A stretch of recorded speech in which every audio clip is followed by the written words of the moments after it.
Sai Sat Charitra, Chapter 7 The Wonderful Incarnation. Sai Baba knew every yogic practice possible. He was well versed in 6 processes, which included dhoti, stomach cleansing by a moistened piece of linen, in bed 22 1 by 2 in length. Hindu Yoga, separating his limbs and joining them again, and Samadhi. If you thought that he was a Hindu, he looked like a Muslim. If you thought he looked like a Muslim, he appeared to be a pious Hindu. No one really knew whether he was a Hindu or a Muslim. He celebrated the Hindu festival of Ram Navami with all due formalities.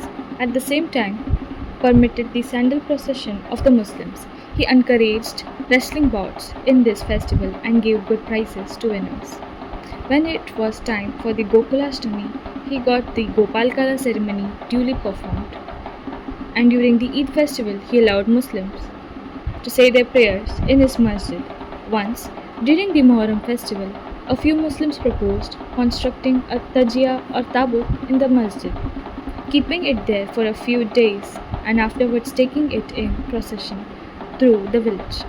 Sai Baba allowed keeping the tabut for 4 days and on the 5th day had it removed without the least compunction. If we were to say that he was a Muslim, his ears were pierced according to the Hindu custom at that time. If you think he was a Hindu, he advocated the practice of circumcision through, according to Mr. Nana Sahib Chandorkar, who observed him closely, Baba was not circumcised. If you call him Hindu, he was and always lived in the masjid. If Muslim, he always had the duni, sacred fire, burning there. He also allowed the following things which are contrary to Muslim religion: blowing of the conch, ringing of bells, oblation to the fire, bhajan, and worship of Baba's feet with water. If you think that he was a Muslim, the best of his Brahmins, forgetting their orthodox ways, fell prostrate at his feet. Those who went to find out about his origins were dumbfounded and were captured by his darshan. Thus, no one could discern whether Sai Baba was a Hindu or a Muslim. This is not surprising, for he who completely surrenders him to the Lord and gets rid of his egoism and body consciousness, thus becomes one with him. Therefore, he has nothing to do with any question of religion. Sai Baba was such a being and saw no difference between religions or between beings. He ate meat and fish with fakirs but did not grumble when dogs tried to eat from his dish. Sai Baba was such a unique and wonderful incarnation. On account of the merits in my past birth, I had the good fortune to sit at his feet and enjoy his divine company. The joy and delight I derived therefrom was incomparable. In fact, Sai Baba, pure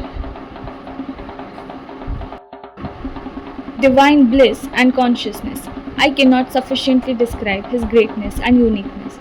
He who took delight at Baba's feet was established in his own self. Many sannyasis, sadhakas, and all sorts of men aspiring for salvation came to Sai Baba. He always walked, talked, and laughed with them, and always said the words Allah Malik. God is the sole owner. He never liked discussion or arguments. He was always calm and controlled. Though irritable at times, he always preached the Vedanta, and nobody knew till the end who Baba was. Princes and poor people were treated alike by him. He knew everyone's deepest secrets, and when he gave expression to them, everyone was surprised. He was the repository of all knowledge, and yet he feigned ignorance. He always disliked honor. Such were the characteristics of Sai Baba. Though he had a human body, his deeds testified to his divine nature. Everyone considered him the Lord, God in Shirdi. Sai Baba's behavior. The fool that I am, I cannot describe Baba's miracles. He got almost all the temples in Shirdi repaired. Through Tatya Patil, the temples of Shani, Ganpati, Shankar, Parvati, the village deity, and Maruti were put in order. His charity was also remarkable. The money he used to collect as dakshina was distributed freely, 20 rupees to some and 15 or even 50 to others every day. People were immensely benefited by receiving Baba's darshan. Some became hale and hearty. Wicked people were turned into good ones. Leprosy was cured in some cases. while some blind men got back their sight without any drops or medicine being put in their eyes, and lame ones were able to walk. Nobody could see the end of his extraordinary greatness. His fame spread far and wide, and pilgrims from everywhere flocked to Shirdi. Baba sat near the Duni and always meditated. He used to tie a white turban on his head and wore a clean white dhota around his waist and a shirt on his body. This was his dress in the beginning. He started practicing medicine in the village, examined patients, and gave medicines. He was always successful and became famous as a doctor. A curious case is narrated here. A devotee's eyeballs were very red and swollen. No doctor was available in Shirdi, and thus the other devotees took him to Baba. Other doctors would use ointments, cow's milk, and camphorated drugs in such cases. Baba's remedy was quite unique. He pounded some beeb and made two balls of them, thrust them on each eye of the patient, and wrapped a cloth bandage around both eyes. The next day, the bandage was removed and water was poured over them in a stream. The inflammation had subsided, and the pupils had become white and clear. Though the eyes were very delicate, the Biba caused no smarting, but removed the disease of the eyes. Many such cases were cured, and this is only an instance in point. Baba's yogic practices. Baba knew all the processes and practices of yoga. We will attempt to describe two of these processes. Dhoti, the cleaning process. Baba went to a well near a banyan tree, which was a considerable distance from the masjid, every third day, and washed his mouth and had a bath. On one occasion, he was seen vomiting out his intestines, cleaning them and placing them on a tree to dry.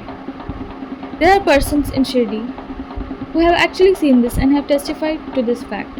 Ordinary dhoti is done using a moistened piece of linen 3 inches broad and 22 by 1 by 2 feet long.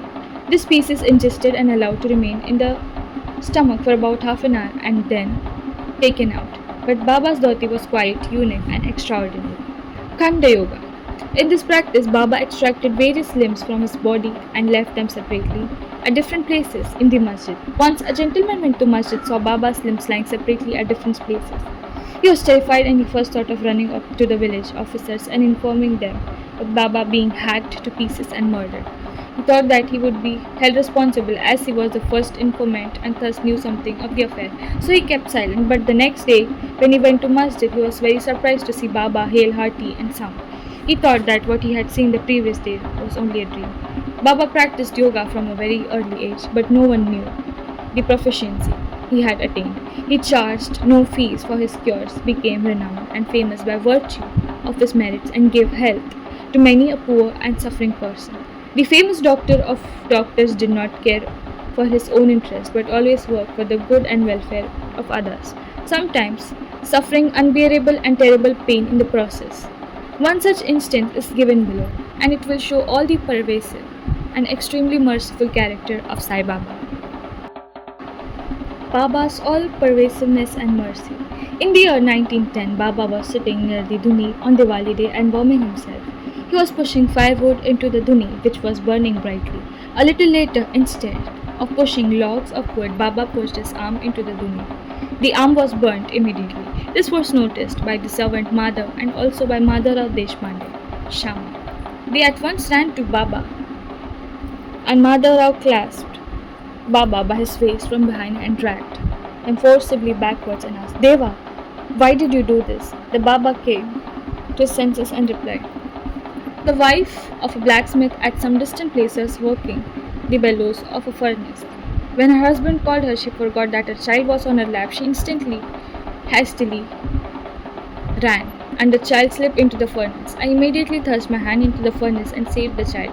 I do not mind my arm being burned, but I am glad that the life of the child was saved. The leper devotee service. On hearing the news of Baba's hand being burnt, Mr. Nana Sahib Chandorkar, accompanied by the famous doctor Parmanand of Bombay with his medical kit consisting of ointments, lint and bandages, rushed to Shirdi. Nana Sahib requested Baba to allow Dr. Parmanand to examine the arm and dress the burn. Baba refused this treatment. Since then, the arm was dressed. by the Lipa devotee, Bhagoji Shinde. His treatment consisted of massaging the burnt part with ghee, clarified butter, and then placing a leaf overhead and securing it tightly with bandages. Mr. Nana Sahib Chandorkar asked Baba many a times to unfasten the bandages and have the wound examined, dressed, and treated by Dr. Parmanand so that it would heal quicker. Dr. Parmanand himself made similar requests, but Baba postponed it, saying that Allah was his doctor and that Allah did not allow his arm to be examined. Dr. Parmanand's medicine were not exposed to air in Shirdi, but he had the good fortune of receiving Baba's darshan. Bhagoji was allowed to treat the hand daily, and after a few days the arm healed, and everyone was happy. We do not know whether any trace of pain remained. Every morning, Bhagoji went through his program of loosening the bandages, massaging the arm with ghee, and tightly bandaging it again. This went on till Sai Baba's Mahasamadhi, death. Sai Baba, a perfect sage, did not really need this treatment, but out of love for his devotee, he allowed the Upasana service to go on uninterrupted. When Baba left for the Lendi, Bhagoji held an umbrella over him and accompanied him. Every morning, when Baba sat near the post close to the Dhuni, Bhagoji was present and started his service. Bhagoji was a sinner in his past birth. He was suffering from leprosy. His fingers had shrunk, his body was full of pus and smelled badly. Though he seemed so unfortunate on the outside, he was really lucky and happy, for he was Baba's premier servant and thus got the benefit of his darshan. Master Kharpade's plague. I shall now relate another instance of Baba's wonderful Leelas. Mrs. Kharpade, the wife of Mr. Dada Sahib Kharpade of Amravati, was staying at Shirdi with her young son. One day, the son got a high fever, which further developed into bubonic plague. The mother was frightened and felt uneasy. She thought of leaving for Amravati, and when asked to Baba for permission to leave in the evening. When Baba was near the Vara, now Samadhi Mandir, she informed him in a trembling tone that her dear son was down with plague. Baba spoke kindly and softly to her, saying that the sky is beset with clouds, but they will melt and pass, and everything will be smooth and clear. Saying this, he lifted his kafni to the waist and showed everyone present 4 fully developed plants, as big as eggs, and added, "See how I have to suffer for my devotees, their difficulties and mine." Seeing this unique and extraordinary miracle, people were convinced as how saints suffer pains for their devotees.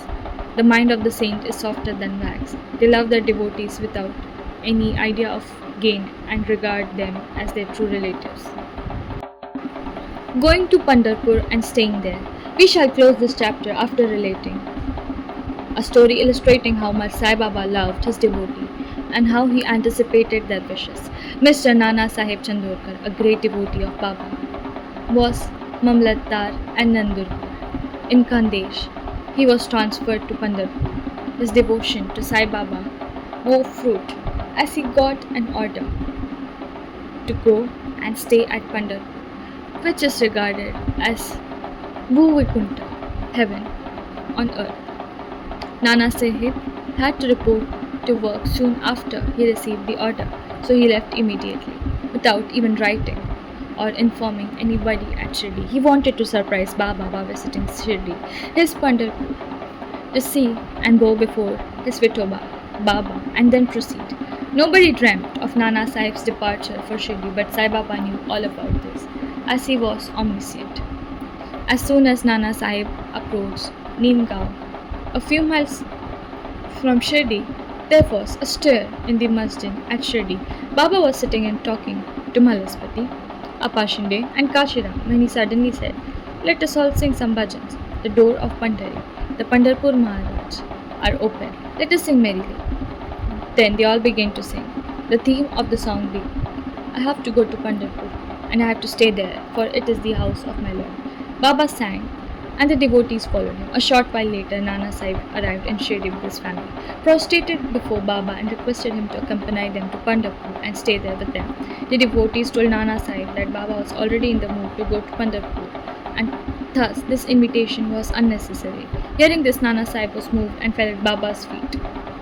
Then, after receiving Baba's permission, Udi, sacred ashes and blessings, Nana Sahib left for Pandharpur. There's no end to Baba's stories, but let me now stop here. I will reserve for the next chapter Other topics such as the importance of human life, Babas living on ants, Bayaja Bai's service, and a few other stories. Bow to Sri Sai. Peace be to all.